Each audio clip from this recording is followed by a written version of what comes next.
What if I told you you'll need three jobs in your 50s to live comfortably in the United States? Unless you do what I'm about to tell you.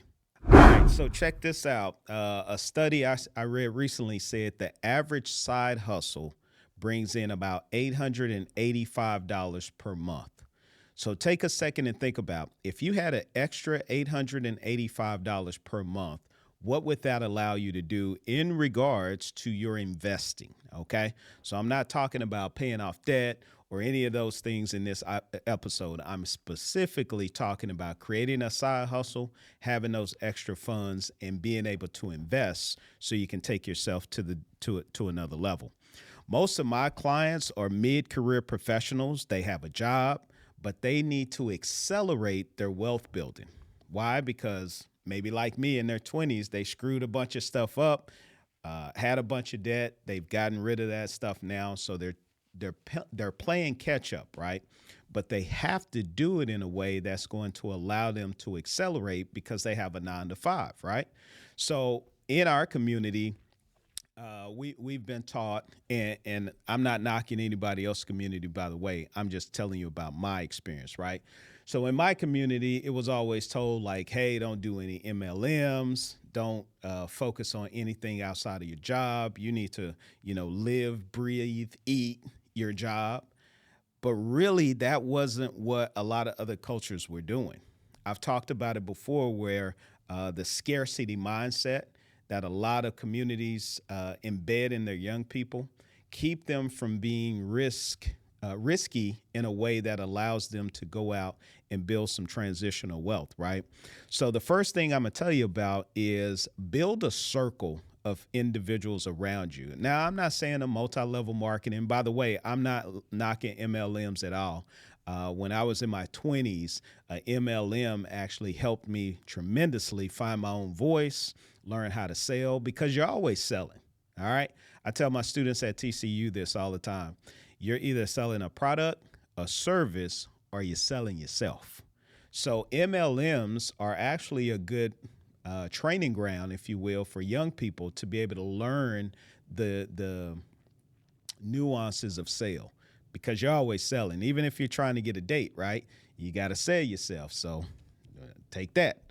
But yeah, I'm not saying build like a MLM, but I'm talking about a community of 5 to 10 people that you all are all on the same page. Now, I happen to be part of a really great church here in Fort Worth. And so we're able to work together and help one another and sharpen one another. But let's say, for instance, you don't have a church near you or that's not your thing. You can still find a community of people around you so you guys can start working on something and building something together. Invest in some community crypto projects. So I recently got introduced to a community crypto project called Texit. I'm not going to go deep in that. Do your research, take a look at it. I'm not giving you financial advice. I'm just telling you what I'm doing, right? So this whole idea behind this crypto project started very, very small, but it's quickly grown across the state. If you know anything about Texas, pretty big here, right? So there are crypto communities being built out. Now, I'm not saying go spend a bunch of money and do something crazy, but I'm saying crypto is the future of money in our country. So it's probably important for you to know it. It'd be great if you brought some people together and maybe looked at a crypto project. Build an ethical side hustle. I said ethical, right? So we're talking about something like group coaching, investing, community e-commerce store. That way, your profits stay in the community. So many times we're looking for someone to come and save our community when we have these really smart, really able bodies already in the community. I remember when I came back from the Air Force, I started a nonprofit. By the way, if you're a young person, don't start a nonprofit, okay? Wait till you're older, wait till you're seasoned, wait till you understand how business works before you do that. It's just a piece of advice I wish I would have gotten when I was in my 20s and came back and started a nonprofit. But anyway, I started this nonprofit. We called it Reforming Academics Program, right? So I was always about going back to my community. I came from a rough community. A lot of the people that I grew up with did 10, 15, 25 years in prison for murders and drug dealing and all of that kind of stuff. So here I come back from the Air Force and I'm thinking, all right, I didn't learn a few things. Let me come back and help my community. Now, we did okay, but I think older me would have done a lot better with that community project. So find some older guys who or ladies that have already been there and done that. If that's where your heart is as a young person, trying to build out some kind of like community project. Also, position yourself as a bridge. If you're watching this, you're already ahead. All right, you're already in a different hemisphere than most people your age. So think about it. If extra $885 a month, that's going to come up to about $10,662 a year. That is additional funds that you can start putting towards your investment.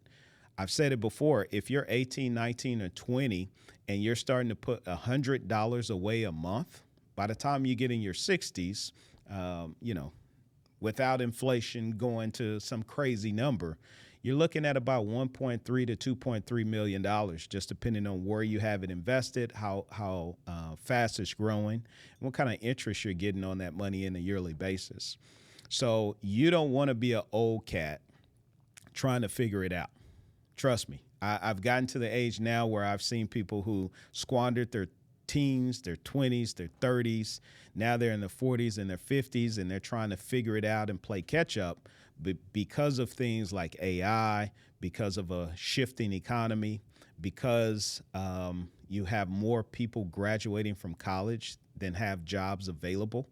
And that's just not a United States thing. That's a Europe thing. That's a Africa thing. That's an Asian thing. So it's a theme that we're seeing around the world. So that's why I'm telling you right now, while the getting is good, this is the time to start your side hustle, figure out what you're really good at, and then start to monetize that. So let me give you some practical tips to get this thing started. First of all, start with your existing skills. Whenever I talk to somebody, I always ask them first, what are you good at? Think about it. Write it down. Make sure you understand that. Maybe you're good at freelance writing. Maybe you're good at consulting. Maybe you're good at coaching. Whatever it is that you're good at, somebody will pay you money for it. Now, that may mean going and getting some certifications or different degrees, but if it's worth it for you to make that extra money doing those things, then make it make sense for you, okay? Second, create one digital product. So this is the person who wants to create a course or have a template guide or teach people how to invest like I have. So this is a really important thing to remember. Make sure you look at copyright laws and all of those kind of things as you're going into creating a product, because there's certain things you can and cannot do. There's certain licenses you may have to hold if you're giving people advice in different arenas, okay? Third, invest in dividend paying stocks. You guys know I love dividend paying stocks. I've told you countless times of how dividend paying stocks can create generational wealth, not only for you and your immediate family, but generational wealth, like 4, 5, 6 generations down. I was watching a movie recently about a family that invested in Ford Motor Company very early on. I don't know, like 1860 or something like that. And they were saying how the 5th or 6th generation is still living off of the dividends that grandpa bought, his first 100 shares. Now, a lot of our family, they couldn't buy stuff because they were enslaved and the laws and all of that kind of stuff. I know those things existed in the past. The question is, what are you going to do now that you're in position to be able to change the trajectory of the family? All right. Second to last, rent out a room. Now, if you don't have a house, you probably can't do this. Let me tell you guys a little shortcut secret if you're in a big city. So when I lived in D.C., if you wanted to ride the metro, you had to have a parking spot, right? So you pay, monthly, yearly, whatever it was. Well, when I moved, I just let it go. In retrospect, I think about it. I should have kept that parking spot and I could be still renting it out to this day. It doesn't matter what car parks there. It's just, the little pass or whatever that they give you. So if you're in a position where you're able to maybe rent a parking spot and then turn that into a monetary value, a monthly pay for you, do something like that, right? I know everybody's not in position to buy a condo or a townhouse or a house, but there are certainly other ways to be able to make some money when it comes to real estate, not necessarily some that you own, okay? And then lastly, I like this idea, right? Build an affiliate side hustle. So many of you all spend so much time on Instagram, TikTok. Monetize it.